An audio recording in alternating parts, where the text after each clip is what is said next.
a lovely roach on the stick float.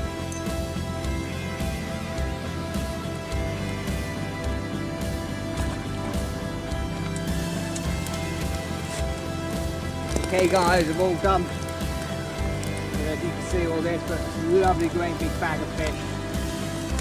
Bloody bream in here, all bloody lively. Some lovely big bream. Loads of skimmers. Loads of big roach.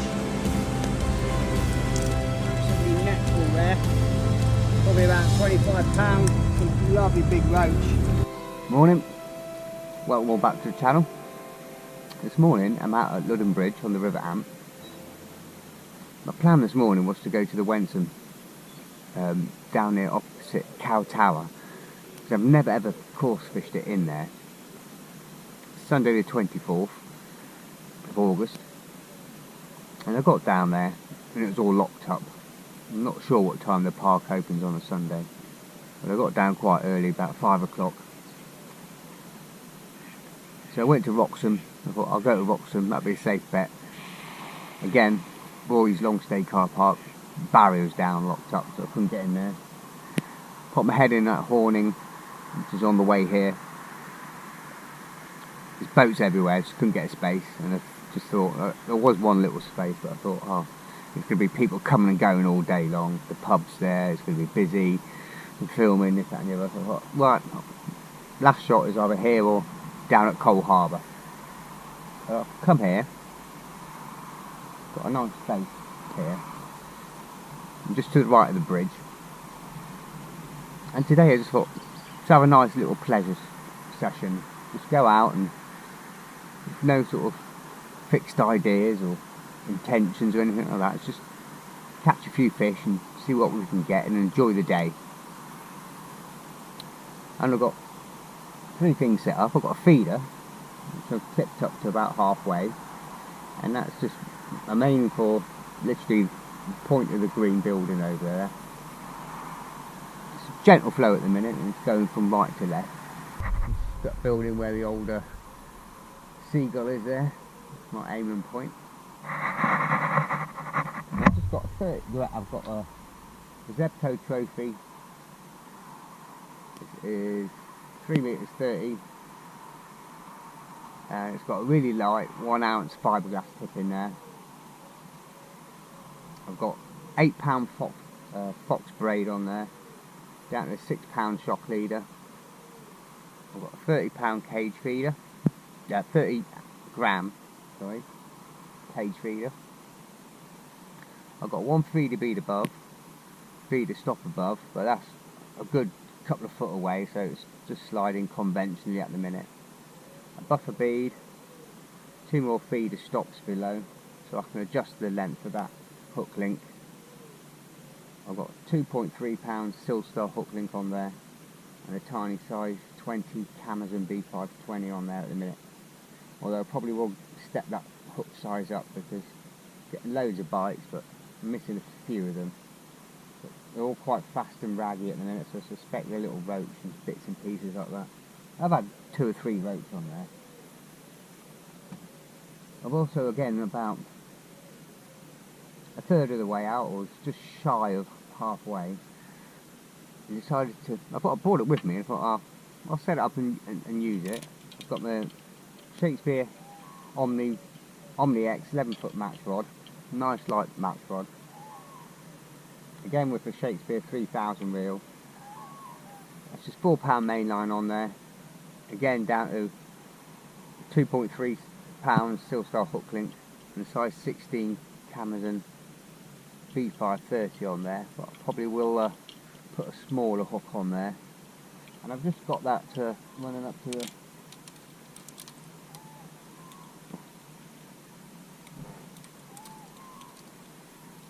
ultra classic big stick 3BB, and I've just got that number 1s spaced out down the rig, probably about 9 foot deep, and now about 1 foot intervals, and then down to 2 number 8 droppers. I've got them nicely spaced out shirt button style, And I've had some really nice big ropes on that. I can just run it all the way down the peg. And what I'm doing at the minute, I'm just loose feeding on that line. Some wheat, tatters and hemp, and exactly the same on my whip line. You've got a 6 metre whip to hand, but it's only, again, about 9 foot deep, so I've got plenty of room to let it run through the peg.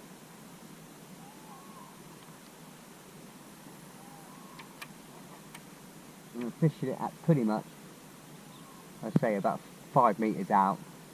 Got plenty of room. I've got loads of room between the float top and the whip tip, so I can run it down the peg because it can pick up quite fast here. And that's just with 1.5 gram Avon style stick float again. It's 0.14 main line, all the way down to a 0.10 hook length. I've just got bulk. 3 number 1s, number 4, there's a couple of number 6s there, and 3 number 8 droppers, just nicely spaced out, so the bulk's going to get it down, and then I've got a really delicate fall in the last sort of good 3 to 4 foot, and a size 16 Amazon B530.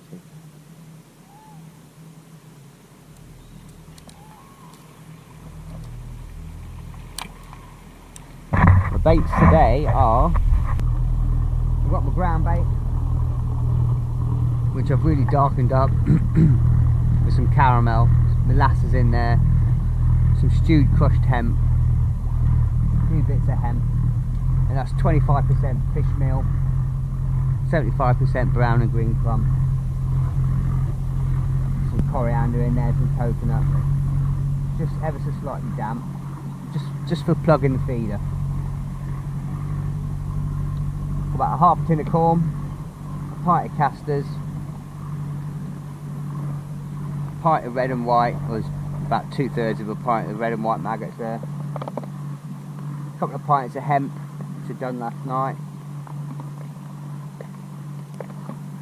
some of the red and white maggots which are killed off. Well, believe it or not, they've been in water for about 24 hours, cold water, in the fridge, in the tub, but for whatever reason they just don't die. Some of them are still alive, and I've bagged it, and I've double bagged it and airtight and sealed it, but there's still some wiggling away. Got a load of worms with me, some dendrobinas, fully dampened 2 mils, which I've put a couple of handfuls in my ground bait. I always like to put a little bit in my ground bait just for the bream and the skimmers. And I've got some wheat with me, but I've got more wheat as well, and I've got a little bag of tares just to try on the hook as well. I'll just quickly show you where I'm fishing and on each rig. I'll just have a quick go on each one.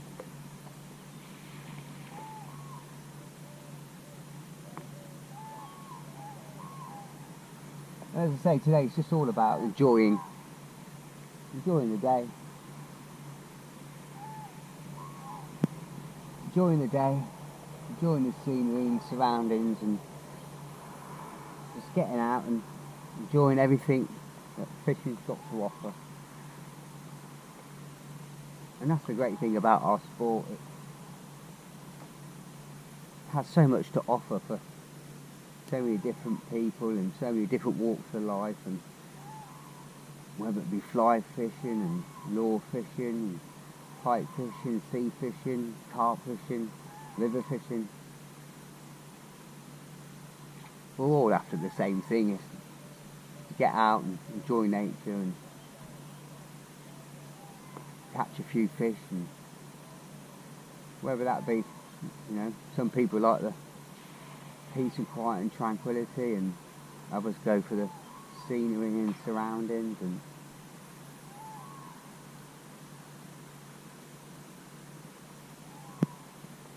just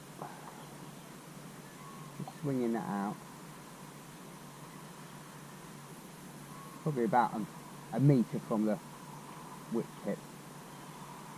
Yeah, other people go for the social side of it and a bit of a laugh and a banter with friends, and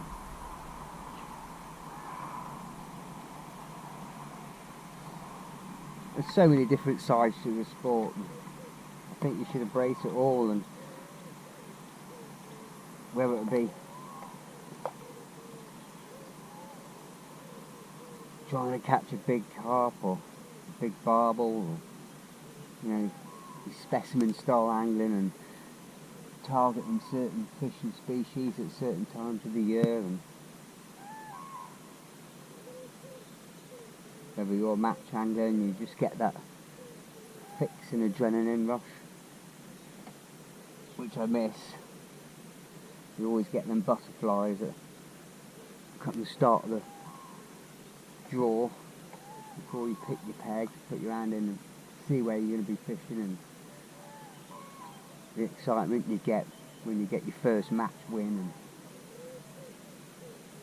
there's always a lot of banter, some good, some bad, and 98% of it good, and there's always people willing to help you and give you tips and bits and pieces like that. There's always one or two that are very cagey and try and throw you off the scent and tell you wrong things. But it's a match at the end of the day, and people aren't really going to give away their secrets and what they're going to be doing at the start of the match. If you want to sort of pick people's brains, the best way to do it is at the end of the match. If someone, you know, had a good result in the top three and that, they're always quite more open and willing to talk about their success when they're high and all. Yeah, I'm the daddy sort of thing. It's a good time to pick the brains. So I'm just running this. Oh, it's gone again. Pretty much want to chuck at the minute. And I've just been steadily loose feeding some casters, hemp and wheat.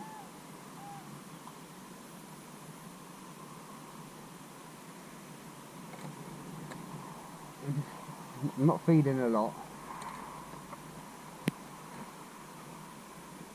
8-10 bits of each.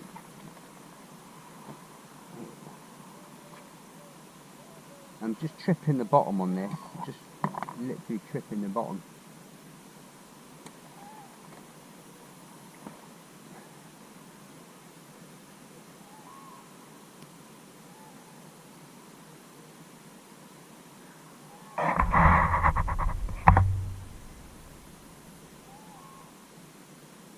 There's a bit of a bite there, there's a little bit of a lift and bob.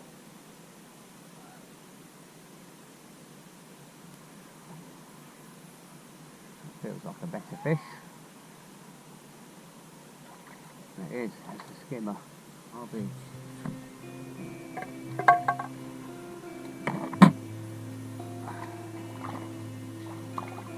Flying skimmer.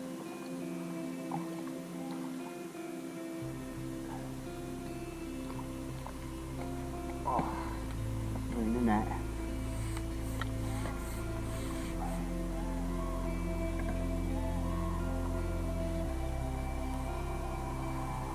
Always amazes me how fantastic fishing it is every time you come here. It really is good fishing here. Over the net, please, Nigel.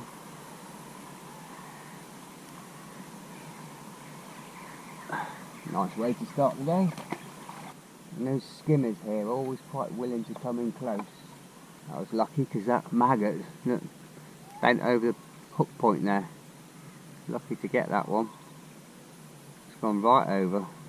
Let's have one more run through here and then I'll show you what I'm doing on the stick float line. I'll quickly get some bait in on there now. Catapult him. Again, just a few casters.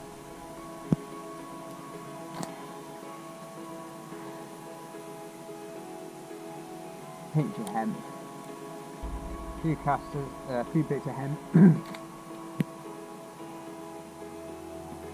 A few bits of wheat.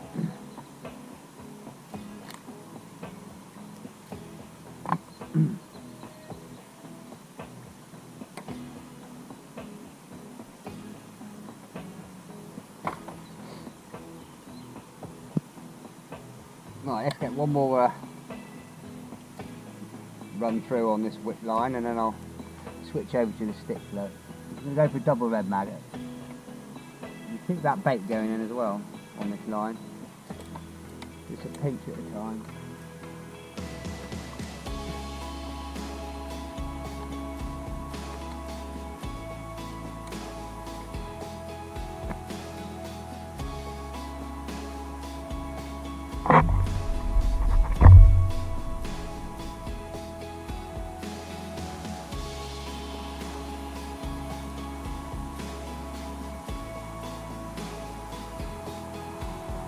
And just letting the float run through naturally.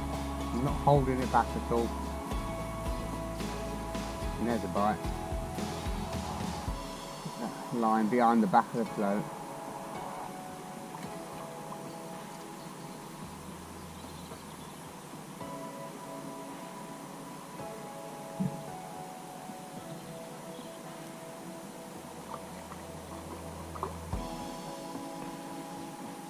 Nice roach.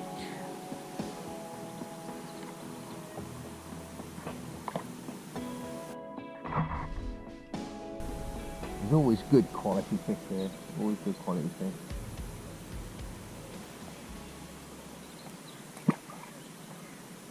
fish. And these Amazon B530s, the blue nickel hooks, are my favourite for silverfish fishing. Right, I'll put that away.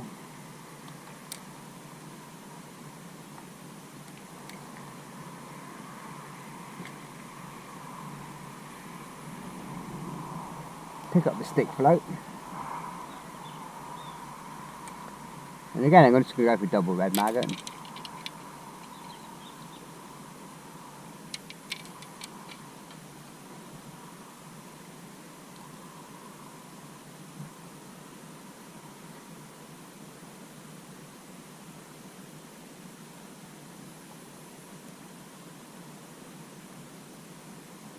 And what I'm doing is I'm casting out from over my left shoulder, slightly downstream,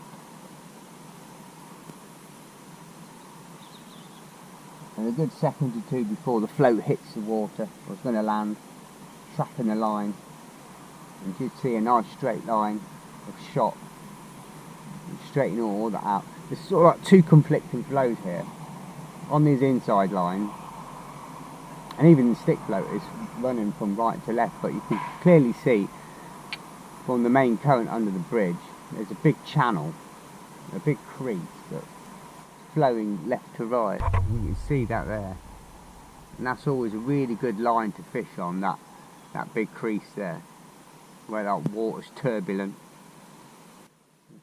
As I say, I'm just pushing it over my left shoulder, and then as I catch, I'm sort of aiming for the front of that boat, stopping it, straightening that line out, making sure those shot fall in a nice straight line.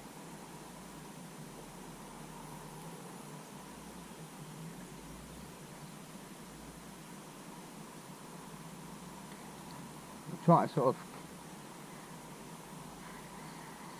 strike or cast, should I say, to about 11 o'clock, because obviously we put flowing that way. Don't want a bow in the line. There's a bite. That's that one. But the good thing about the stick float is you can get a couple of bites to the cherry. If you miss one bite, you can let it run through. Beautiful. And what I've done is as well, I've just, because it's shot it down quite finely, I've just put a tiny blob of Vaseline on the float tip, just to keep it above the surface.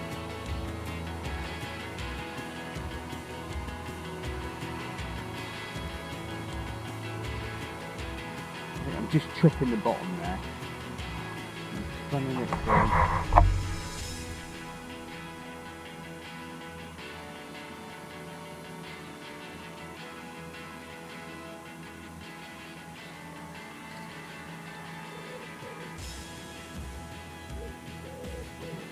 few runs and I might just take an inch or two off. This line's just allowing me to search the river and the peg a little bit more. And there's a little bite there. Oh, missed it. Felt it.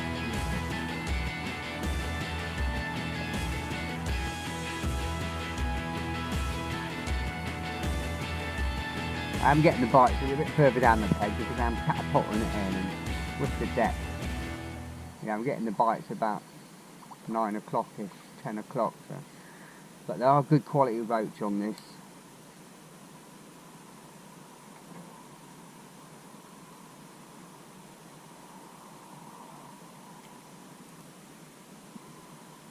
Lovely roach.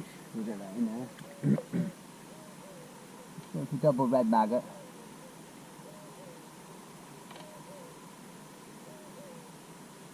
Probably about 6 o'clock. I was up so early this morning, but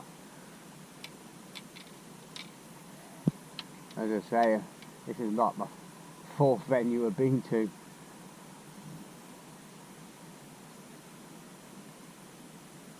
It seems to be the best outfit. I'm sort of like aiming for the end of the white water shadow where that boat is.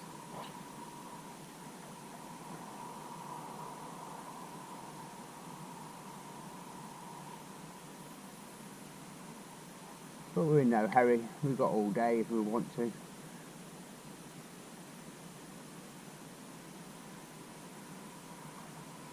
We're in. I don't know what was going on, we're on back winds on.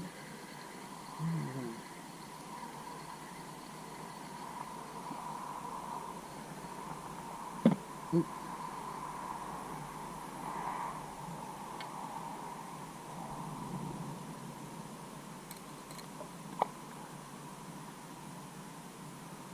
Have another run through and I better get some more bait in.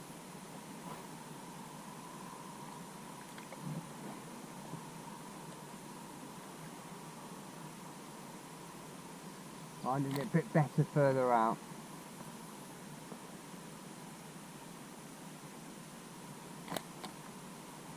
That's more like it.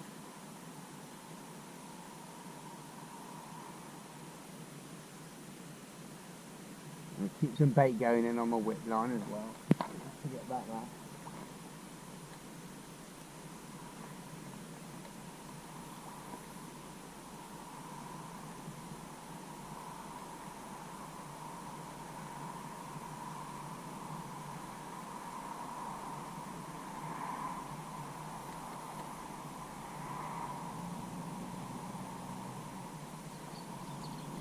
And that's sort of where I expected to get my bites now.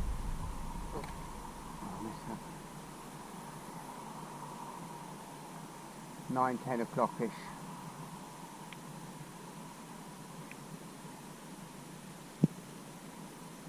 Well, we have a few spots of rain, I don't believe it. Well, that wasn't on the cards at all. That was not forecast whatsoever. What I do, I cast out, I trap the line and I just give it a quick yank back. It just helps straighten that line. Oh, thinking too much. That's a lovely roach on the stick float. Absolutely cracking. Right, we'll get this put through again and I'll explain what I'm going to be doing today. I just picked up this rod because it was ready to go, but I do prefer the close face reel for when I'm stick floating or wagging on a river. It's just a lot easier. Just one touch bail arm and you can control it a lot better. But we'll make do for today. Right, I can go in the net. And then we'll pick up the feeder.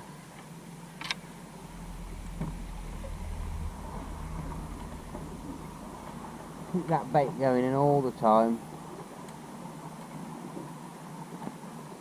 Not massive.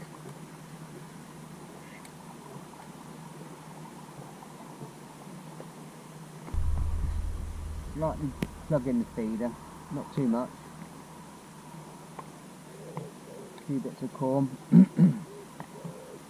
pinch of casters, a little pinch of maggots. What's in there? What? 1, 2, 3, 4, 5 maggots, and a few tiny pinch of 2 mils, just ever so lightly pressing it.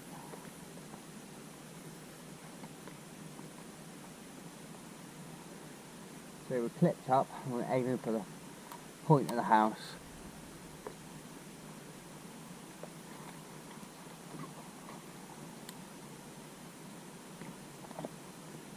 And we're just sinking the line.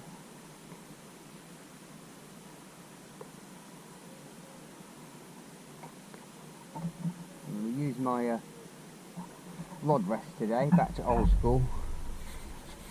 There's not much flow on it, and use the old keep net. A little dent in it. There's a bite straight away. Look at that one. Missed it. And finding at the minute on the feeder the bites are a little bit too fast and raggy. Like little roach or dace and like that. So you're just getting a bang, quick rattle. Not very settled at the minute. Because we're on braid, we've just got to remember just to pick up the rod and wind in, don't strike. A little bite there. There's a bite. Oh.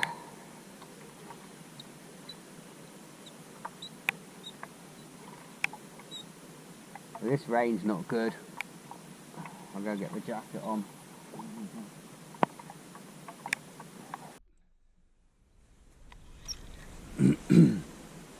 Yeah, I've just gone back in on the feeder. Sorry. And it's made 1 or 2 little changes because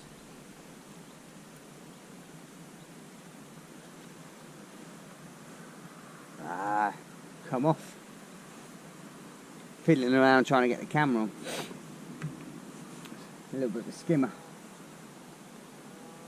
Yeah, I've lengthened the hook link, so it's just getting too fast, raggy bites. I thought I'd lengthen the hook link, give me a bit more sort of time to see it on the tip. And I brought the top feeder stop down, just so it's a little bit more bolt wig effect, and that bite was a lot better. And I just switched over to corn at the minute, and just putting corn and caster and a few 2 mils through the feeder at the minute.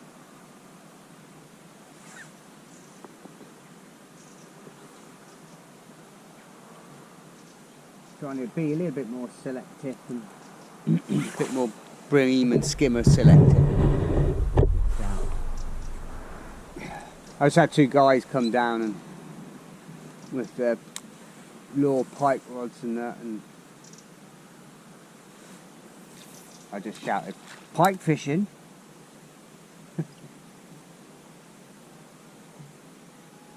in August. And they sort of like had 1 cast and turned around and saw the cameras and they buggered off.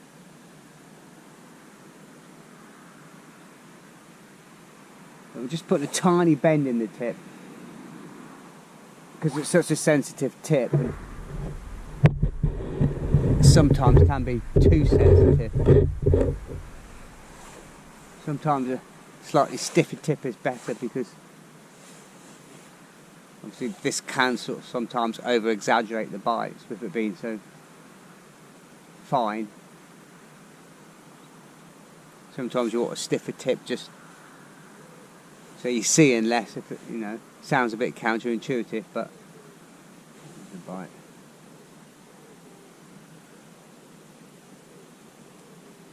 You're less likely to strike at any tiny little nick and knock. Ooh. That's a bream. That's just as I was looking at you then, I saw the tip slowly pull down. Let's not mess about. Just those 2 little changes I'm going easy because I'm on braid, and yeah, it is a nice, decent skimmer. Just cutting out the maggots completely.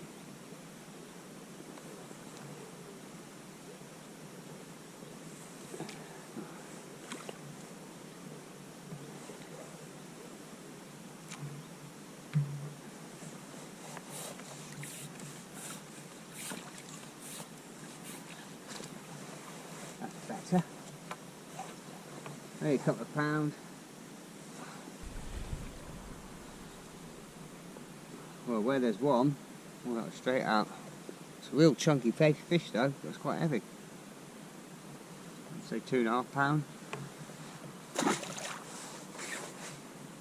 I've gone back to putting the feeder on there because it's, again, I'm just seeing the bites better down low to the water. It's just, yeah, it's exaggerating it too much. And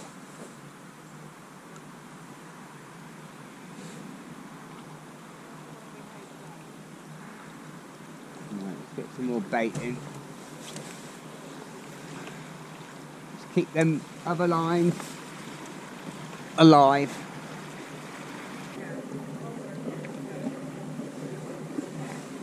I'm just going for a bit of corn, and then the other bit of corn, I'm just squeezing it out, just using the skim.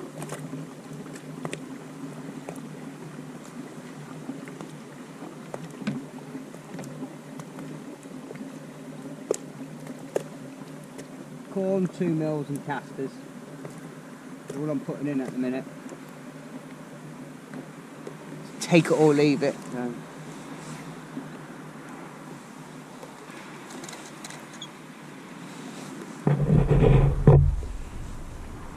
I'm going to get some bait on my stick float line.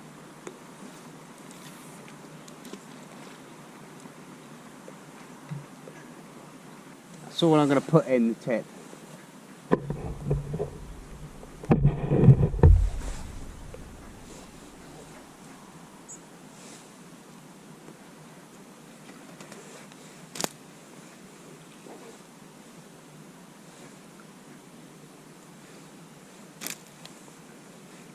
So I'll try and catapult this at about 1 o'clock.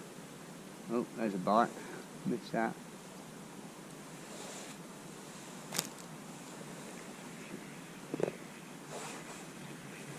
But as I was saying earlier, it's nice to get out and do a bit of relaxing, bit of fishing, and just see what there is and enjoy everything about it. It's noticed that this last week there's certainly been a little bit of a nip in the air in the mornings and in the evenings. It's dark by 9 o'clock, 8:45. It wasn't even light this morning, but I noticed about 5:10, and there's very early signs of autumn starting to creep in, and those long hot summer days are becoming a bit of a distant memory. And a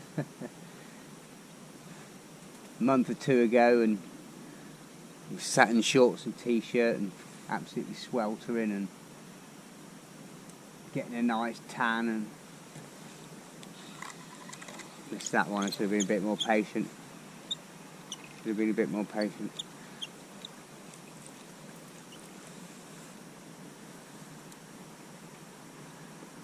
And now you're just needing that extra layer or two.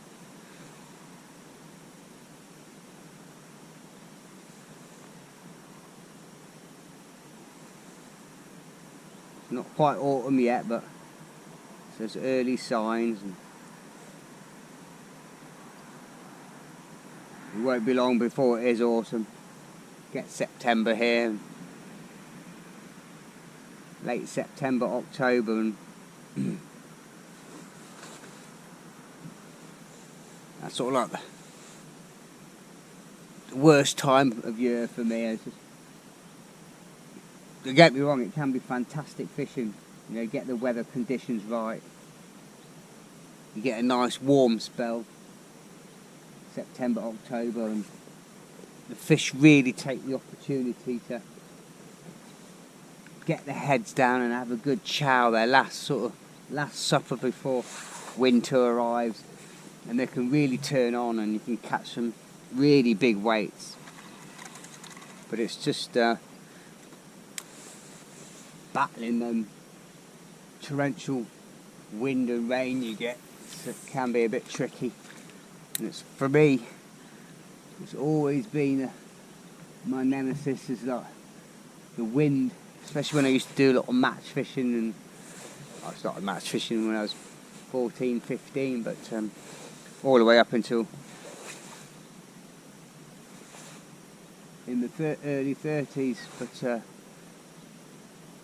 I used to do a lot around Lincolnshire and the Boston Fens and Drains and the River Welland and River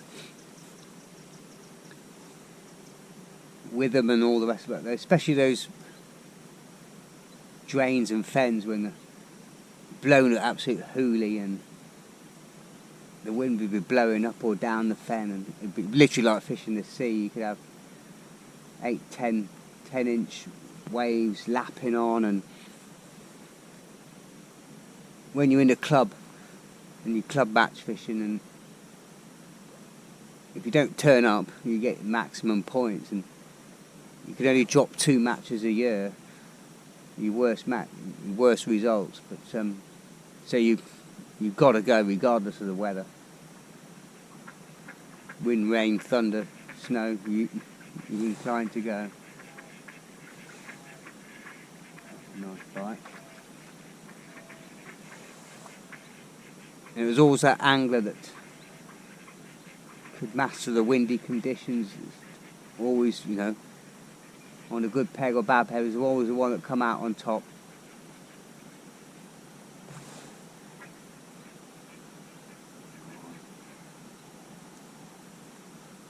There's another bream bite. It's going to take it. I'm going to sit and try and be a bit patient on this. Yeah, if you've got, imagine you've got sort of like, oh, missed it. Come on, Ireland. Sit on your hands and wait.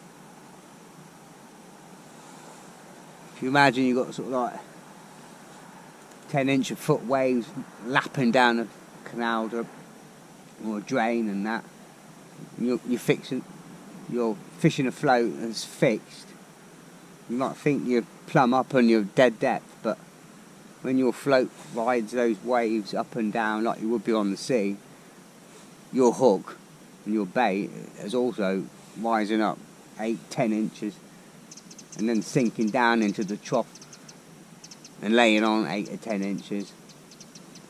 And, can be very difficult conditions. You normally have to sort of lay on and fish over depth about a foot.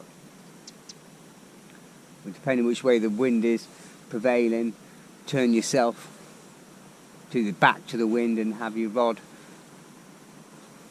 literally parallel with the bank and tip right under. Or I used to find fishing the slider floaters are very effective, especially a big long sort of 12-inch bodied waggler, sort of onion style slider float. Again, a good foot on the bottom with a big number 4 or even a BB, sort of 3 or 4 inches from the hook, so you're getting a bit of a lift bite. But you want a long, when it's really windy, you want a long float to get your line buried beneath the surface skim and toe. And having a bodied waggler, thick bodied waggler, that just helps stabilise the float in any waves and heavy current. So I think we've missed that. Yeah, we missed it. Might just shorten this hook link down a little bit, I think. A little bit. And then before you know it, winter will be upon us. Where a couple of months ago we was having to share a busy river or a busy lake with boats and canoers, paddle boarders, dog walkers, get them through frosts on the ground, and when winter finally arrives, you'll probably be the only lonely soul on the bank or on the beach, hunched down low, away from all the weather. And that's what I love about fishing. Love all the elements and love the different seasons. And I think for me, it's like winter fishing is so rewarding. That, when it seems like an impossible task to go out and catch a few fish in minus conditions, as long as you're geared up correctly with the right clothing and waterproofs and windproofs and plenty of layers. And fish aren't mammals, then they don't hibernate throughout the winter. They've got to feed at some point, and it's just knowing them feeding spells and windows. And it's normally, certainly after 12 o'clock, I would say, 1 o'clock till 3, those last couple of hours of daylight, when the day's the warmest and the water temperature's at its warmest, there'll be an hour or so window where you'll get them bites and get them fish. And especially when it gets really cold, because not that we get them very often anymore, but when all the lakes freeze over solid for 4 or 5 days, it stabilises the water underneath. It doesn't matter what's going on up top.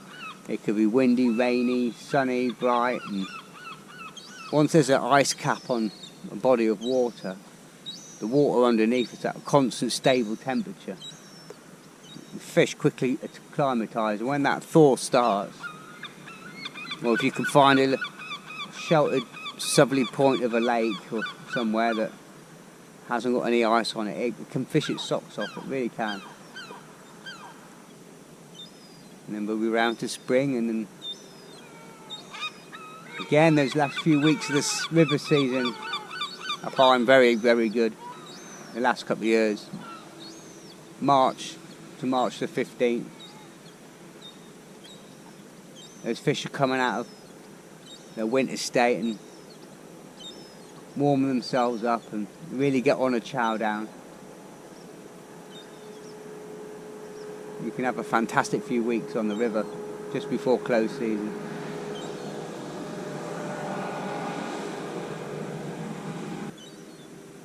We'll wait for that tip to just go down and hold down with a slow bite on there.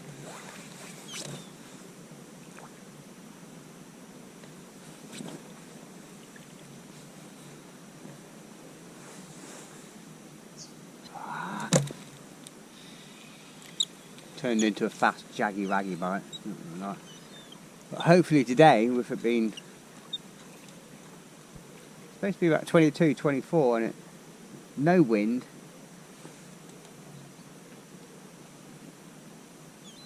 it's warm, it's going to be muggy, it's grey and overcast. I mean, you would think that is ideal. Absolutely perfect bream conditions.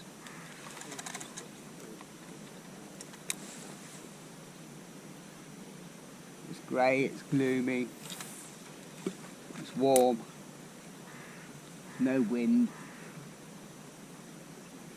If the bream are going to feed, you would think it would be today.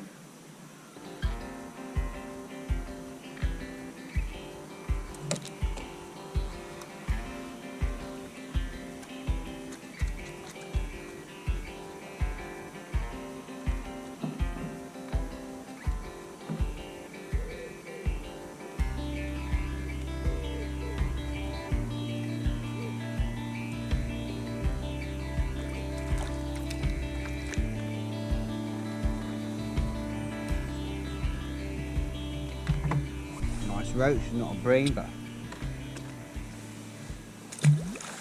so I always find it harder to judge the bites on braid because it's so direct. There's no zero stretch. I know I've got a little bit of a shock leader,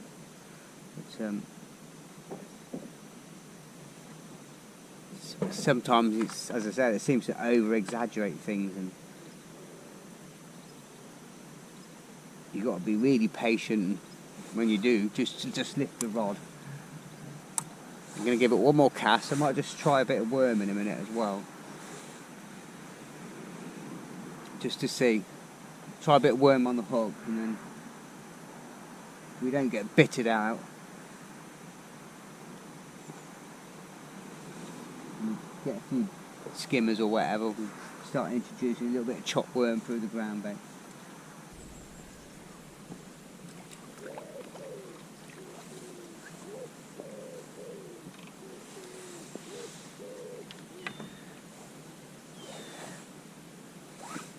For a roach.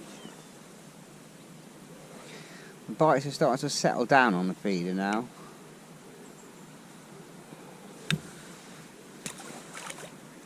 And what I've done is I've just pointed the rod rest just ever so slightly to the right, so it's a bit more 45 degrees to the feeder. It seems to be a lot better. And that one I just put a tiny bit of worm on.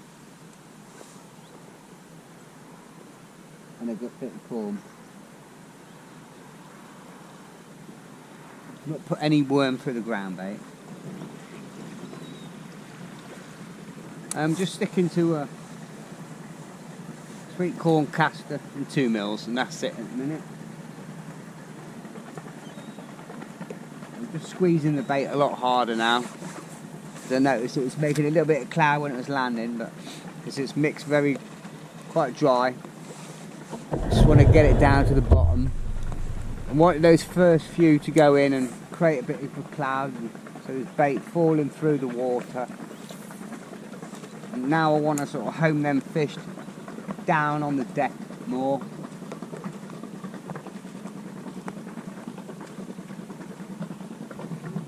Just having that rod tip about 1 o'clock, 1:30. It's just helping me see them bites a lot better.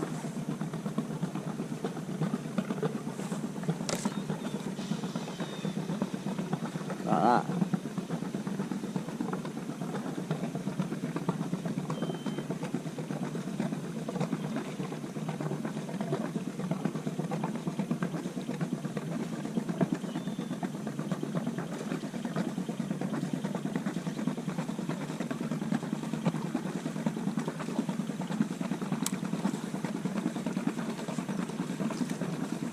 Another cracking roach.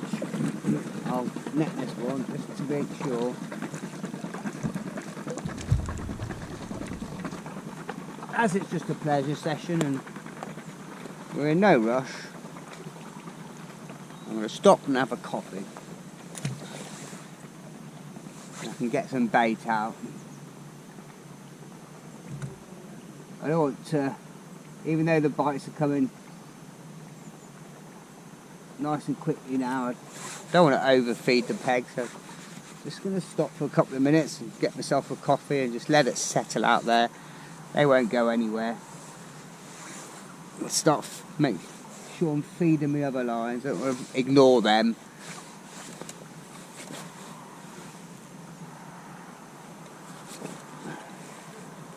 And we'll get back to you in a minute.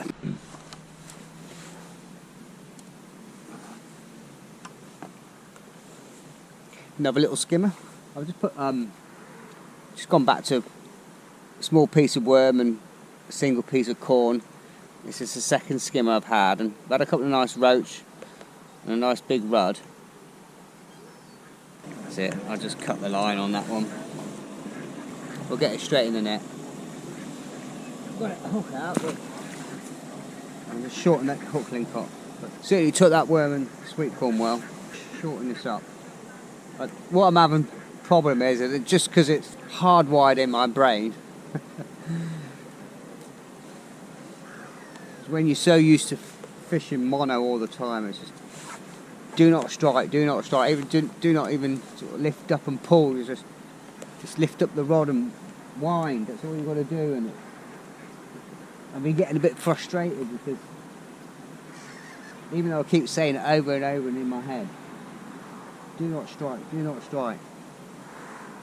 As soon as that tip pulls down, you say you're hardwired in your head to just give it a little strike. But It's the wrong thing to do on braid, because you just keep ripping the hook out of his mouth and missing it all the time. That time I just had conscious effort. It's like pick the rod up and gentle wind, and it was on. It's just force of habit. And I know I've fished braid plenty of times, but I suppose when you've been fishing since about 8-year-old, 10-year-old, and say it's just hardwired in your brain to, when you're on the feeder, to strike, but it's the worst thing to do when you're fishing braid. Try to reverse 40 years of brain thinking.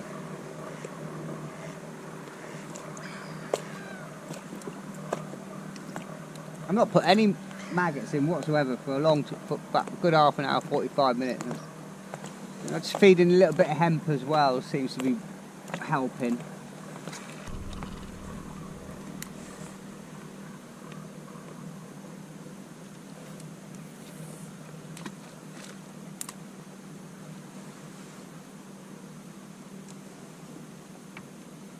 Yeah, I've just put on another 10 gram or 10 gram strip of lead.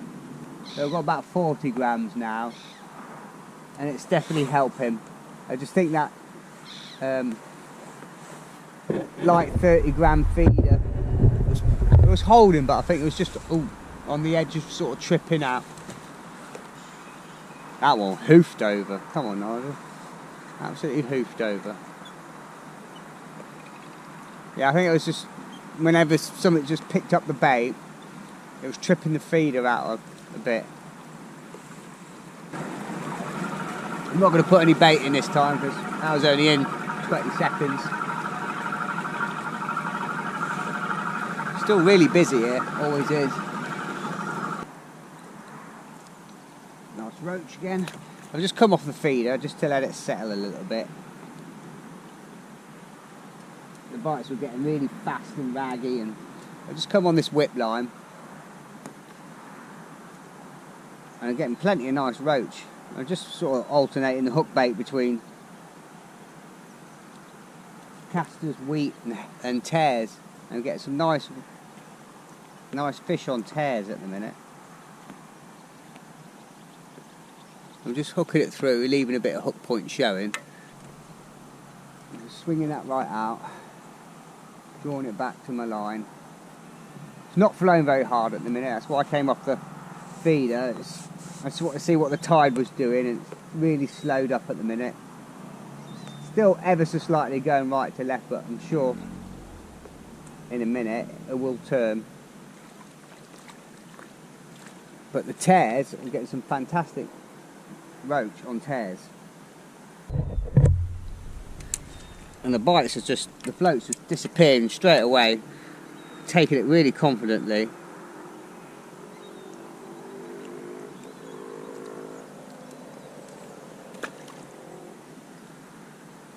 Sort of going down through the top to the bend, just gently rolling it. And so I've got plenty of hook point showing. Swinging it out. I'm just alternating between caster on the hook, tear or a bit of wheat, and I'm feeding mainly hemp, wheat and caster.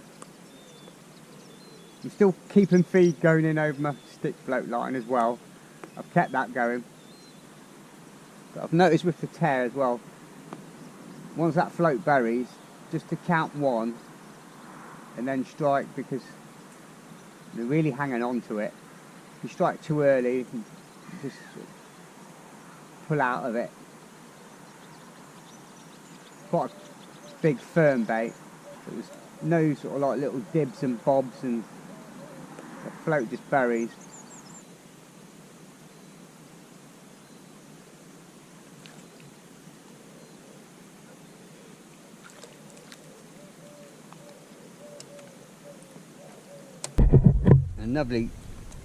Another lovely roach. They are taking that tears today, really confidently. But we'll put that down. I'm just going to nicely today. I'll just alternate the lines. I could just stick on one line, but we'll just see what's about, and probably try tears on this one as well, because it's quite firm. I can cast it. This is a quite big hook on this one. Two like that. Perfect.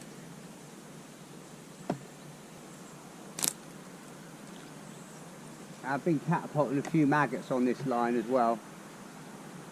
Hemp casters and maggots.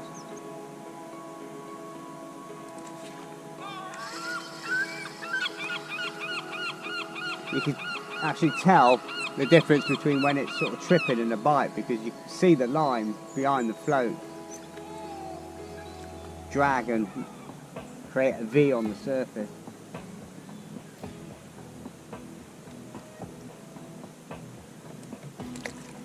Let's just stick to one single tear. And I've just gone back on double red maggot on the stick float line. There's a trunk and great roach. Yeah, I found out why it wasn't casting. It's just one of the lines somehow has just gone behind the back of the bail arm cover bit there, the latch. See that, but because it's gone dark and gloomy, but it's just on the end of the white light. Seems to be a bit more flow out there.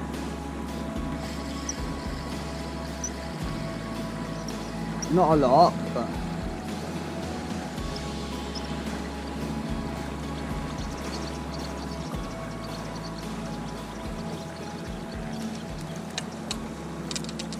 another little roach. Oh, the jumper. It's non-stop boat traffic here, but they all stick to the middle channel because of the little narrow, low bridge.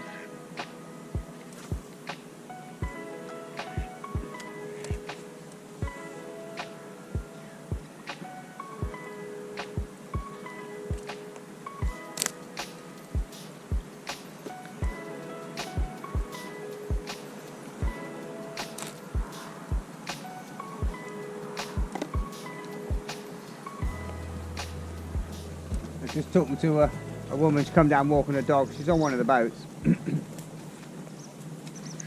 And she's saying yesterday evening, one of the boats took its canopy off. Didn't put its canopy down. It was obviously high tide.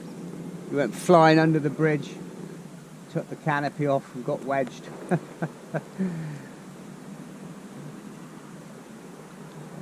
Gets another boat to pull it out. Just destroyed the roof. So I'm sure the boat company would be nice and happy with that.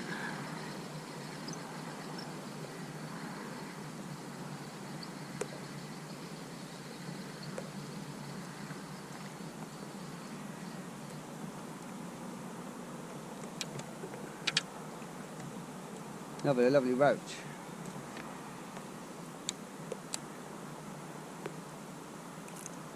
Might even just try this one on the inside so you can see it a little bit better.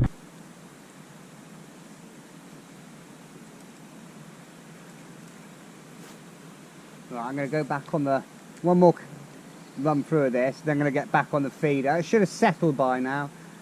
Should have just calmed it down a little bit. I've just left it for sort of 15-20 minutes just to settle the peg down a bit. Hopefully, anyway.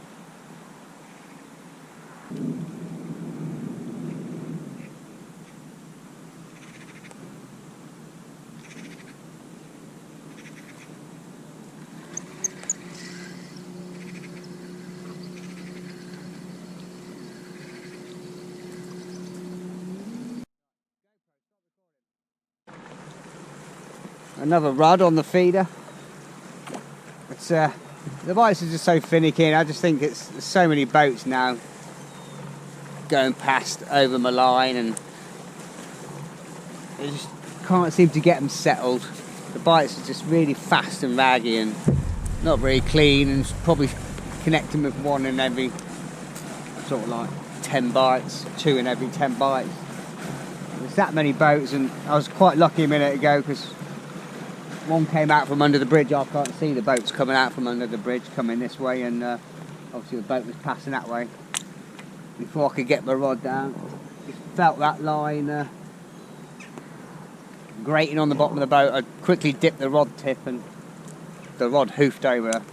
I thought the reel was going to start screaming, but somehow I managed to get the lot back, and we just must have just caught the hull a little bit. But I've got to be very wary now on the feeder. So after that, I'll just put a heavier feeder on and then get that tip right down low to the water and sink the line as much as I possibly can.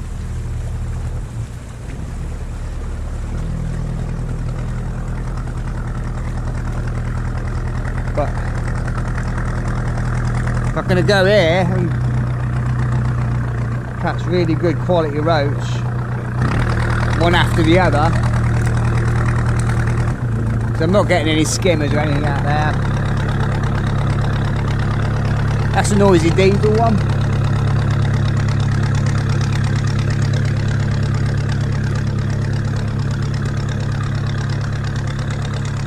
There's a little point going out on the feeder and getting 2 in every 10, and being really frustrating if I can catch them one after the other here.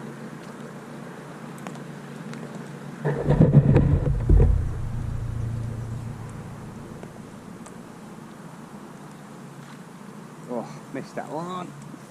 Let's get that right out of the way now.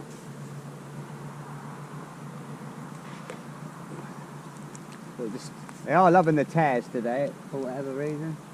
And the flow's picked up again. It's quite strange here because it hasn't changed direction, but you know, it slowed down. I thought it was going to turn, but no, it's picked up again, but in the same direction. But whether that's just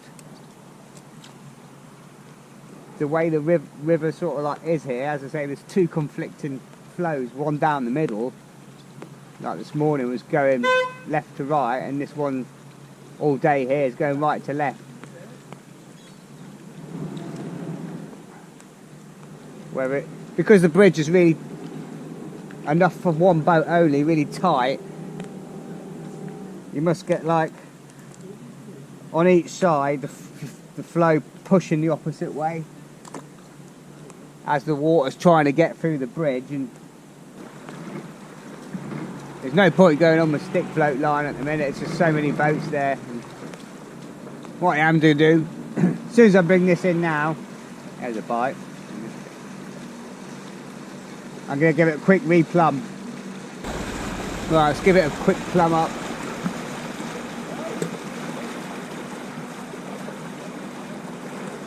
Well, that is bang on, really. Bang on.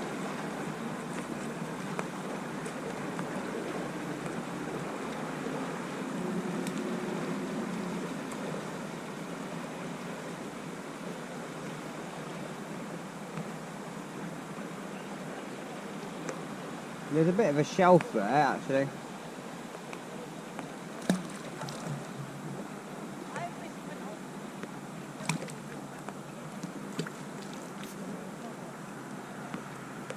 It's all right there.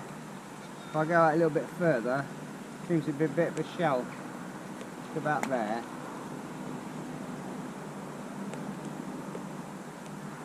Yeah, I'll just bring it up a touch because that's where I want to be, I think. It's a little bit further out. It's a bit of a drop off there. Let's give it a few inches.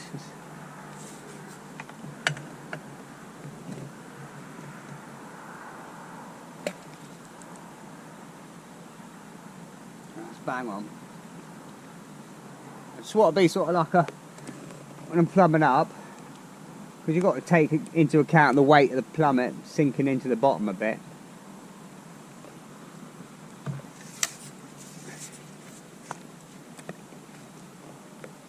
A lot of people think dead depth is here, but no, dead depth is normally to the sort of yeah, a lot of people think dead depth is plumbing up, so you float tips like that, but you've got to think you've got a really tight line, you've got 30 gram plummet, it's keeping the line really tight and stretched out, and that's probably sinking in as well. If you do it to there, when you take the plummet off, you're going to be off the bottom. So you want to be sort of middle of the wire to the very bottom of the base of the float here. Time you take your plummet up and the line's not stretched out tight, it'll be about more like dead depth.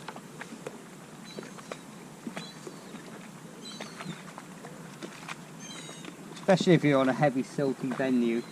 And we'll just see if that makes any difference. I mean, I can tell that is dragging a little bit now because of the way the float's leaning forward. And that's dragging. So.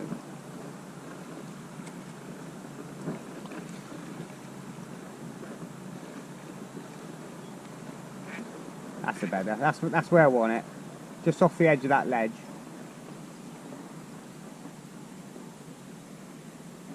And that's running a lot truer now. That float's running through straight up and down.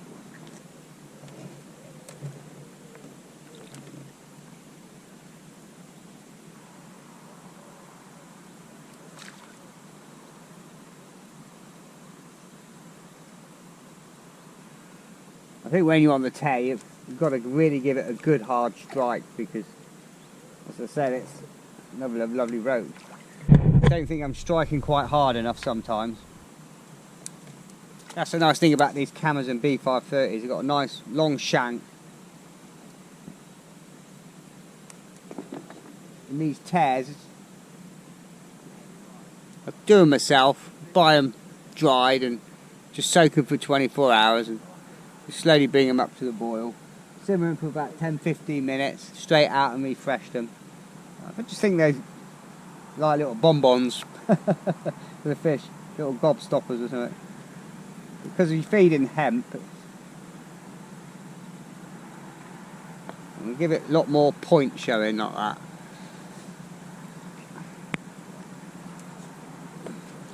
The wheat.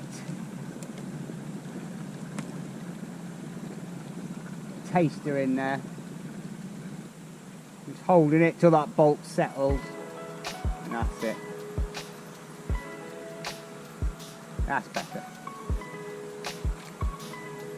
Straight away.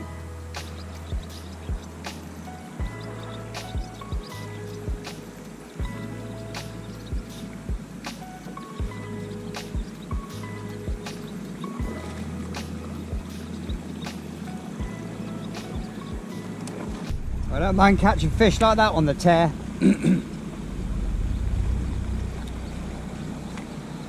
Nice and traditional bait. Nice autumn bait. When all the berries and bits and pieces start falling off the tree. It works well in the summer too, but it's a lovely autumn bait. It's a lovely way of catching some good quality roach. And then we'll try the wheat in a minute as well.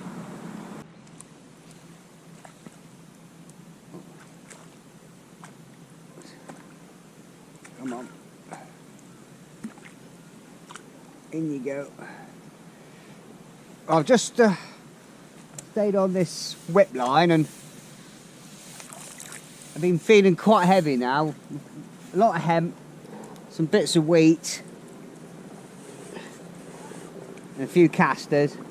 And I thought, oh, I'll just try a bit of sweet corn and a couple of nice better stamp roach. Let's wait till this boat passes.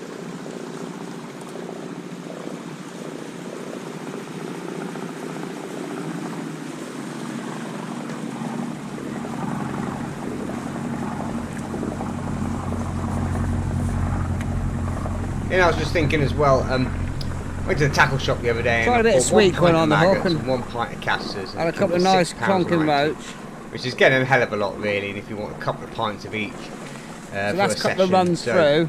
You know, hemp you can just pick up started anywhere. Introducing a bit of loose-fed sweet corn, angling stores, and online I'll get mine from AA Baits. Buy it in bulk, it's really cheap. And a skimmer. Tears as well.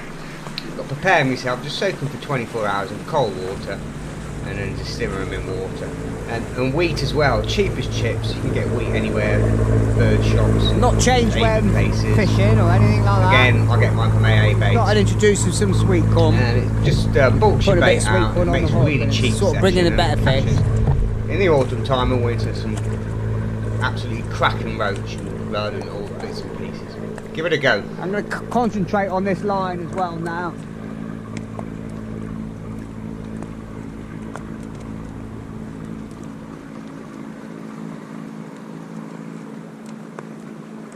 That float's come too far in because of the boats pushing the water in. That's why I've tried to stand up and get it out as far as I can.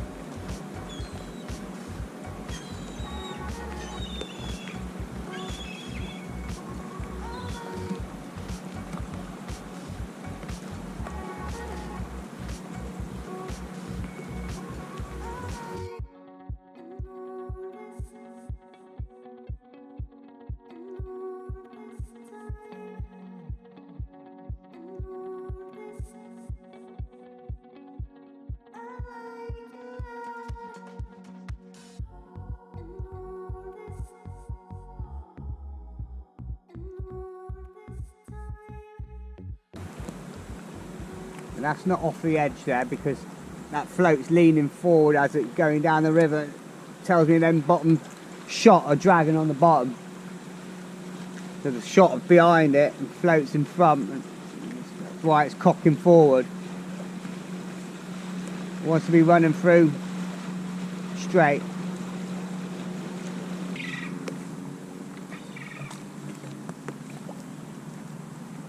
I was just contemplating whether I mix a bit of, well, I've got the ground bait here and I've got some more in the bowl underneath, and do a little mix up with some sweet corn and sweet corn, casters, hemp and whatever. But I thought, no, at the minute,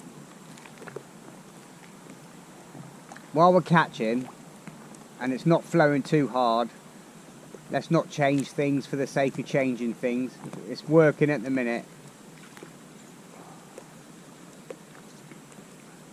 Let's not chuck some ground bait in and upset the peg. And another nice clonking great big roachy thing. No, I'm not going to swing that one. Don't be daft. Probably could, but I'm not gonna.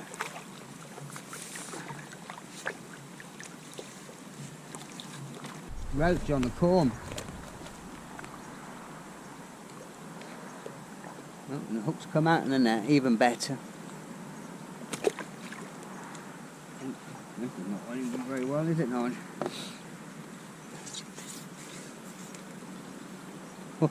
Just as well I netted that. It'll come out, flicked out in the water, that one. Yeah, sometimes, you know, if it ain't broke, don't try and fix it, as they say.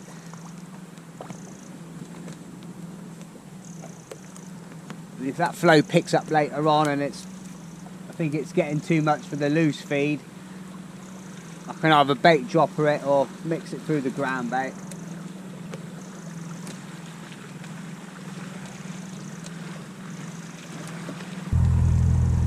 Just introducing that little bit of corners. Flick to switch and turn the peg on.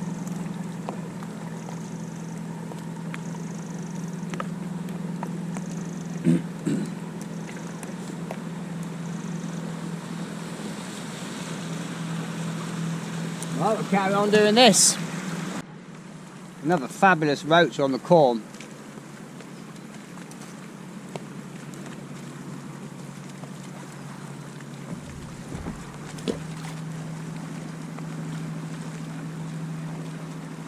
Just edging it, the float through the peg, keeping a tight line,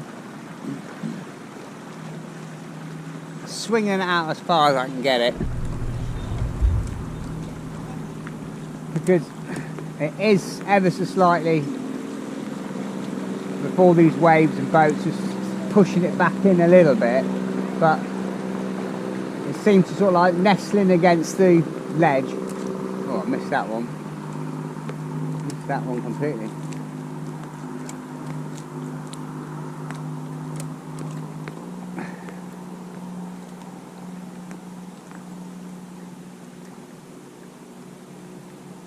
Try to keep that line tight and direct to the float top.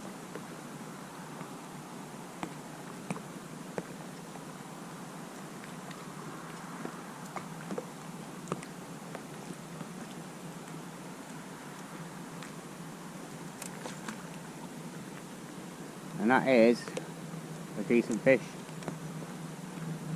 That's a lot better fish. Oh, that is a big skimmer.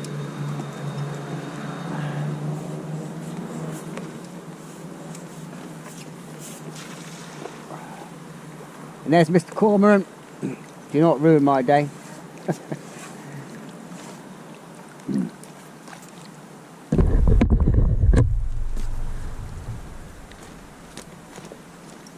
The plan seems to be working, and what I was thinking of doing is, ooh, the flying bream nearly flew out. Snotty little git. Right on the outside of its bottom lip, look.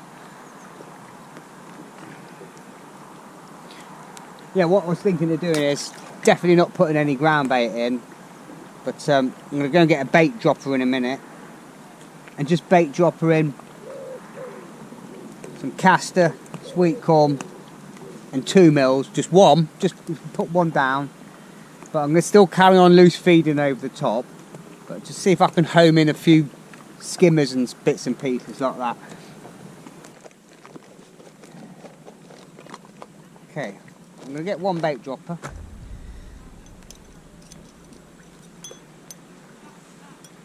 I'm not going to overdo it because I'm going to still be loose feeding, so let's see if I can just concentrate a few fish in one area.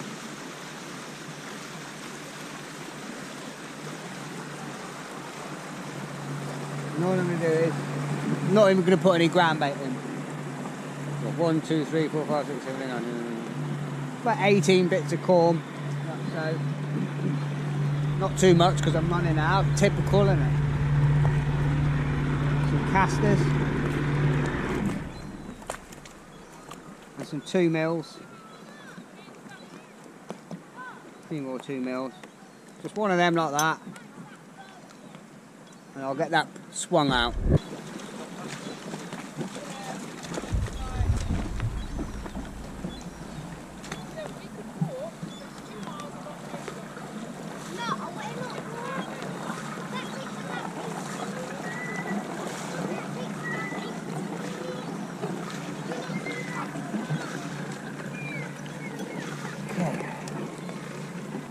Because obviously, when you're fishing,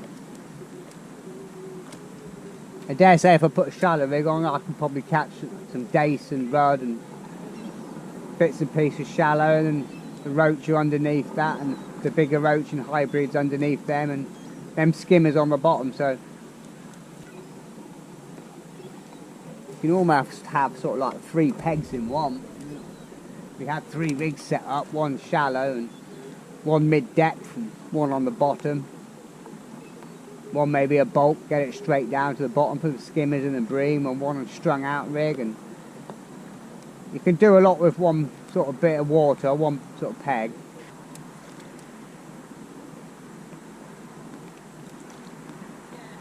It doesn't always guarantee you a biggie. But we're enjoying it, and that's all today was about, is getting back. Oh, well, we missed a net, never mind. Getting back in and just fully enjoying your day, getting the most out of everything, and enjoying the boats and all the commotion and everything that comes with it. I'm going to carry on for a bit. Mr. cormorant over there, right in my peg. Okay, it's literally 10:30. It's the first time I've looked at the clock today at all. I haven't even looked at it when I got here. It's 10:30. And I just made a little change, which has taken an inch or so off, an inch and a half. And I put 2 dropper shots together, so it's just one bolt now. And it's just slowing the float up a bit, and first put him back to a nice chunky skimmer. It's right in the top lip.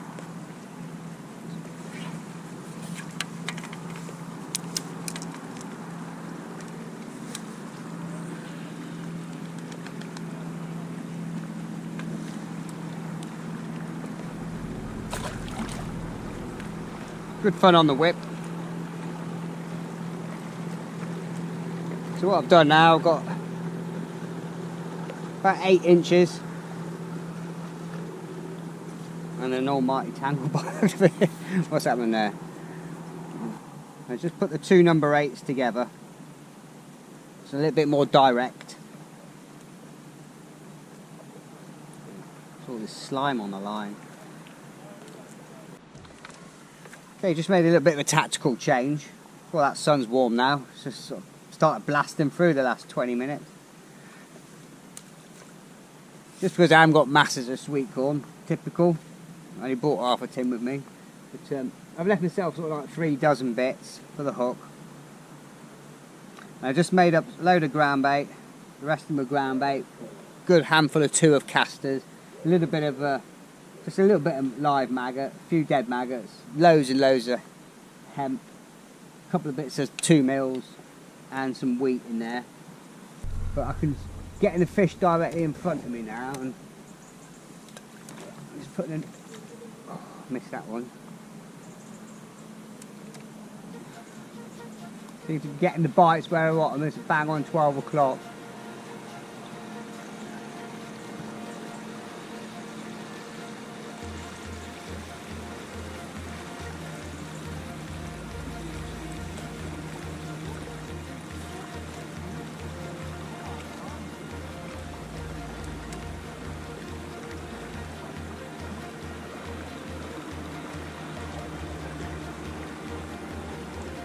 Try and keep that fish down on the deck where my hook bait is. I've got a bolt and a fairly big dropper, 2 number 8s together. The float's sitting better and it's riding through the water better. Just tripping it's going over the bottom better, just riding any bits of weed and that a lot better.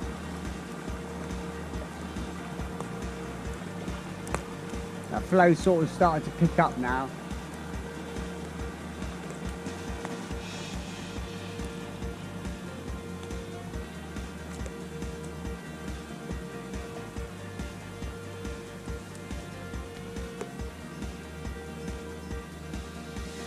I'm not going to put the ground bait through every time.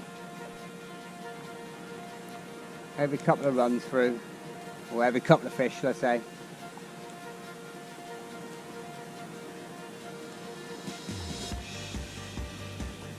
But I found it better now just to come in a little bit like there. Just where it's a little bit slower, a little bit slacker.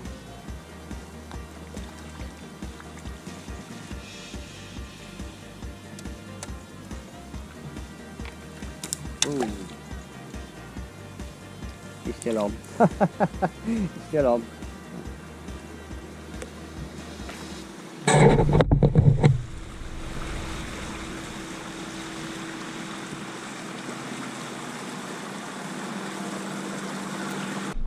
Okay, quick one before this battery dies. Just had a bit of a tactical change. Mainly because I'm running out of bait. I'm getting short on bait, should I say. So I'm using my ground bait, put a load of casters in it, hemp, wheat, a few 2 mils, and pretty much nearly all my corn. I kept a couple of 2 or 3 dozen bits of corn for the hook, a few dead maggots. For whatever reason, I've noticed today I've got to cast out, and it's got to be to my right. It's got to be about 2 o'clock. And then it runs through the peg nice and true. If I try and cast out in front of me and run it, it's getting dragged in.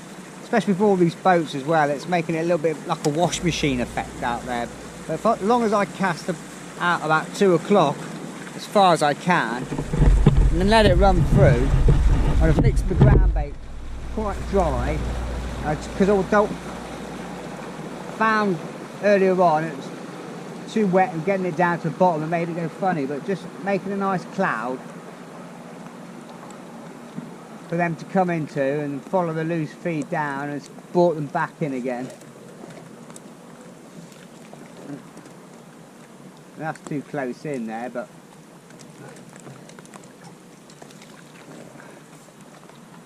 it's just these boats pushing the water in, and I cast it there about 2 o'clock and let it run through. It runs through nice and straight. It's not getting dragged off line. But if I try and swing it out in front of me, then it doesn't want to know. Pushes in, drags to the left. Keeping that rod high as well, keeping the line off the water, allowing it to run through better.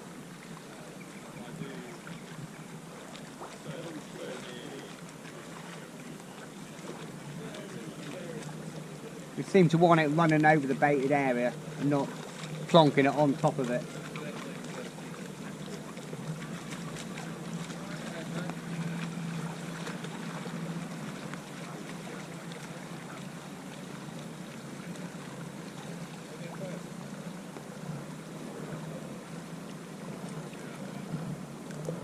But I wish I hadn't changed. I wish I had just loose feeding, but I was going to run out of sweet corn and casters, so I had no option. It's not ideal, it's not what I wanted, but I'm trying to make it work. Okay, it came off the whip, just couldn't get the presentation right, the way it was swinging in and out and pushing towards me, and I picked up the stick float. Had a couple of runs through, but it was quiet, and I thought, right, that hook, wherever it was, I think it was a size 14. That hook was way too big and chunky. It was size 14, B960 or something like that. So I just cut it off. I put a 2.1 pound Camazon by a Purlon hook link on, and a size 16 Camazon B530 blue nickel hook, and it's just like flicking a switch. I replumbed the deck, and you wouldn't think it makes such a big difference, but yeah, just the final hook link, a smaller, lighter, fine wire hook, and it just, again, just turned the switch on.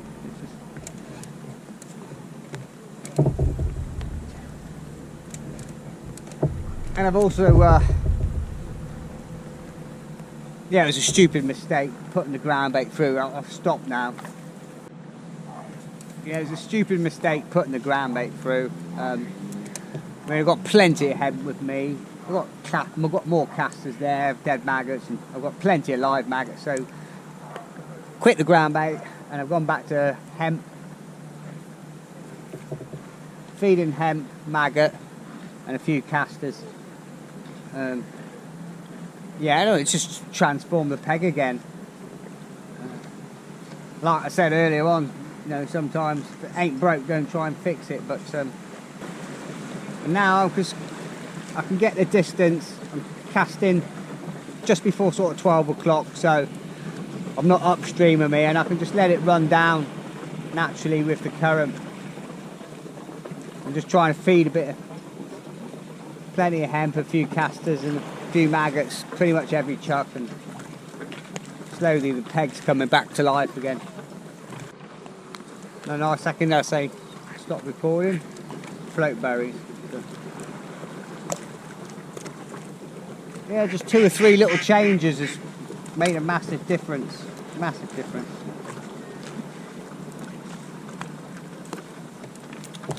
I thought I'd go back to maggot on the hook and just try and locate where the fish are.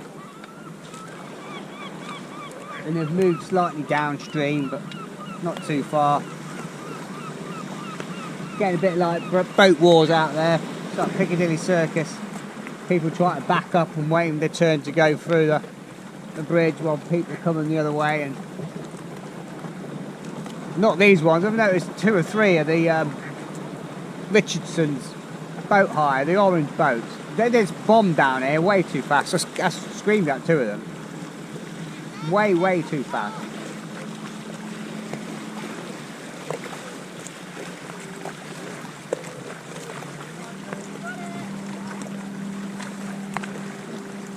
They got the hire the boats out for a few hours or a day, and they desperately try and get as far as they can.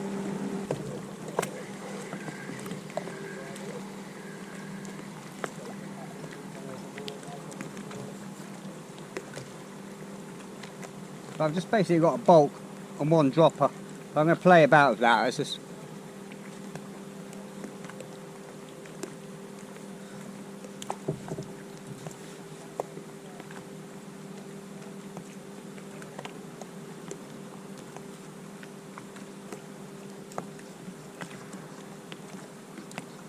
I think someone just had a bad accident there.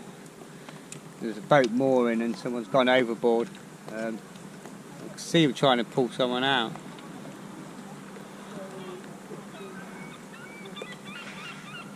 His young son gone overboard by the look of it, and in front of the boat. He's alright now, bless him, but it's hugs and tear time.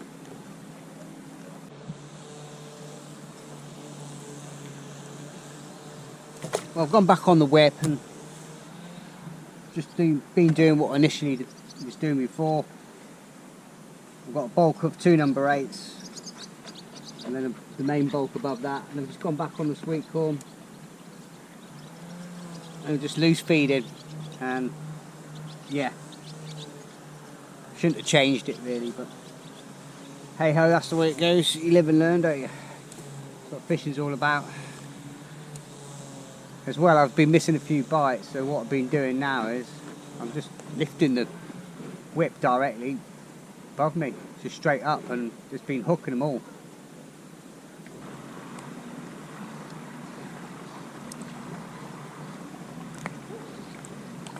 I've also put another number 6 back on to get that float dotted right down.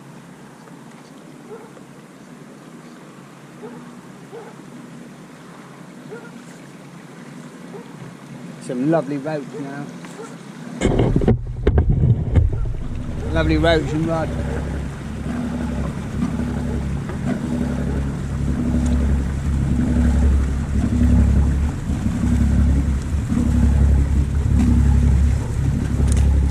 I think if I'd have just stayed to what I was doing and try to work things out a little bit more and gone back to basics, I've had a lot more, but it's just one of them days where I thought, oh, let's just experiment a bit and see what works and what doesn't work.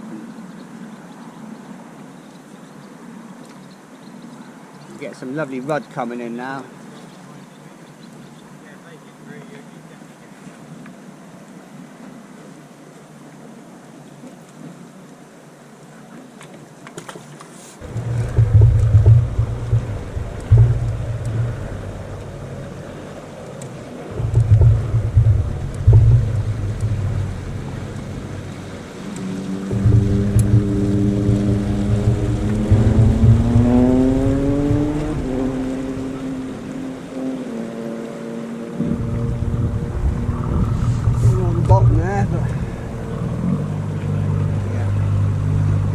Snag. Try not to lose me float.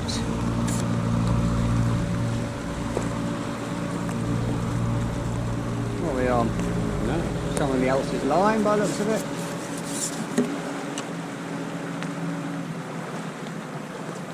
Yeah, I've got somebody's line by the look of it. Somebody's rig.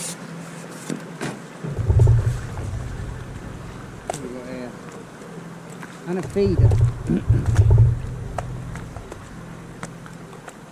What is that?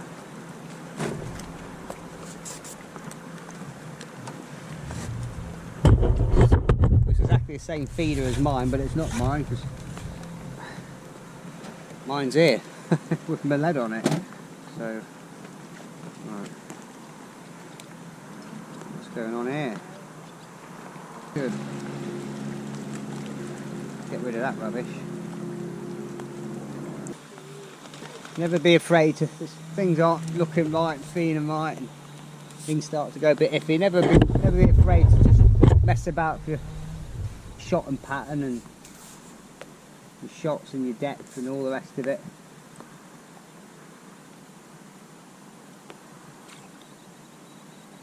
See what I mean? You wouldn't think it'd make a lot of difference, but literally just taking that inch off, pushing that bulk up and splitting that double bulk up with 2 number 8s straight in straight away. Really nice rope. It's all about just keeping in contact with what the fish are wanting to, or how they're wanting it basically. Cracking rope. There's never any right or wrong. It's all about experimenting. You change 10 times a day. It's just, you know, the way it is. And you got to change with it. I mean, a lot of time people think, oh, the fish have gone. The fish have moved off. They haven't. They've just changed the way they want to feed. I say they might have come right up off the deck to intercept your feed and feed in shallow or half depth, or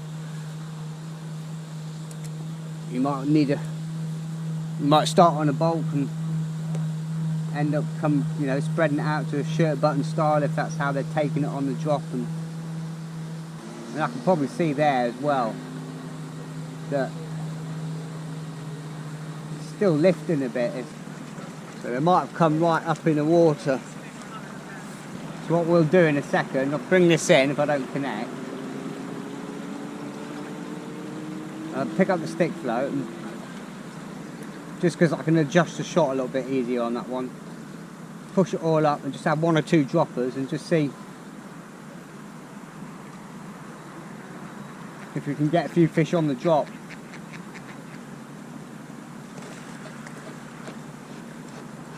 We're in this time though. Okay guys, I'm all done. I don't know if you can see all this, but it's a lovely great big bag of fish.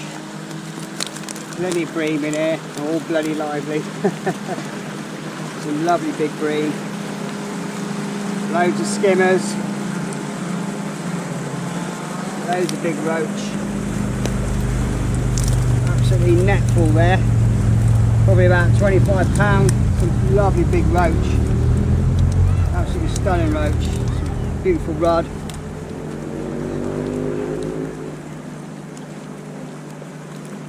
Not a bad day's fishing. It's just gone 11:30, 11:45.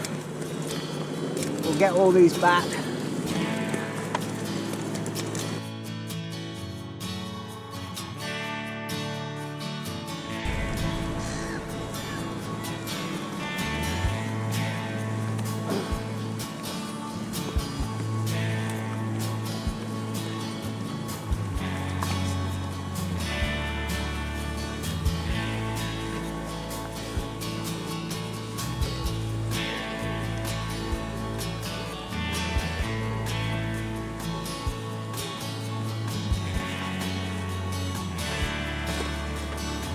Beautiful. Right, I'm going to get packed up and I'll meet you back at the car. Okay, I'm all done back at the car. It's just gone 12 o'clock and it's boiling. It's 26 degrees. It was really muggy. Saying it was only about 14 when it came out. Well, yeah, what a fantastic day in the end. Honestly, it's about more than twice as much more than I thought I had. A lot of skimmers, mainly on the whip. The 6 metre whip was the best today, and loose feeding was by far the best. Ground bait just made it go funny. But it's one of those days where started off bad because I had all intentions of going to the riverside on the Wensum, but the park was locked. The gate the other side to get me through to where the cathedral is, back of the cathedral, not opposite riverside on the other bank, that was locked. I thought, do I go to Cow Tower? And I thought, well, no, it's really weedy down there this time of year. I looked the other week. Then I was going to go down on the Wensum opposite Waterloo Park. I thought, no, I'm going to do that tomorrow anyway, with the comparison between pellet feeder and maggot feeder. So I thought, I'll go to Wroxham. We'll go and stay in the Rory's long stay car park. Got there, barrier was down, locked up. I don't know what time that opens, probably about 7 or 8 o'clock. I'll find out for future reference. So I popped into Horning on the way. That was jam-packed, couldn't get a space. There was one tiny little space, but I knew there'd be people coming and going with the pub there. So I was going to come in. If I couldn't get in here, then final call would be Cold Harbour. But we got in here. And yeah, the feeder wasn't right today. I tried it on my inside line as well. They just didn't want a static bait for whatever reason. The bites were really raggy and fast, and there wasn't a great deal of flow today. And it's going to be high tide at 2 o'clock, but there's boats turning around now because the water's really high. But it was a steady pace, and that 1.5 gram Avon stick float pretty much worked. It would have worked perfectly well, but when those boat traffic's coming backwards and forwards, it sort of like creates a washing machine effect, and it was dragging the float in. When there wasn't any boats, it was running through lovely, and that's when I was getting the bites. Just naturally let it run through with the pace of the current, just tripping the bottom, loose feeding casters, hemp, some wheat and sweet corn.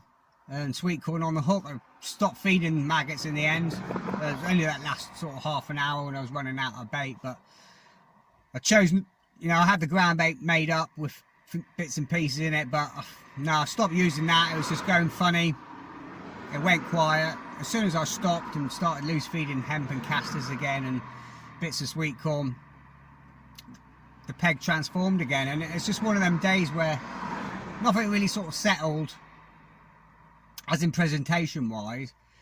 It settled on the peg, but it was me who had to keep adjusting things, the depth, the way the shots were, one bulk spread out, moving the bulk higher up, lower down, just to compensate how the fish were interacting with the loose feed.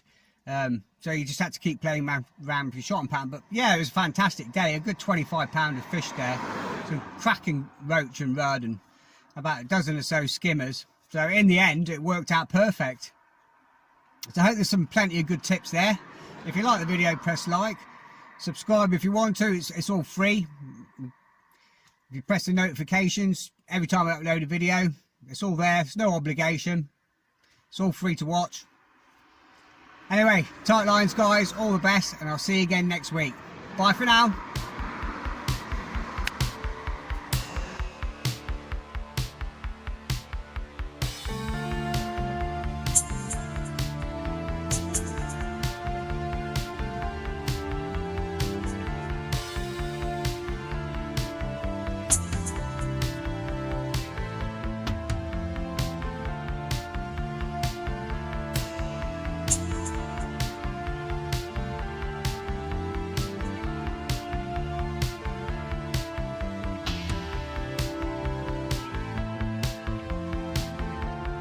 Desert sands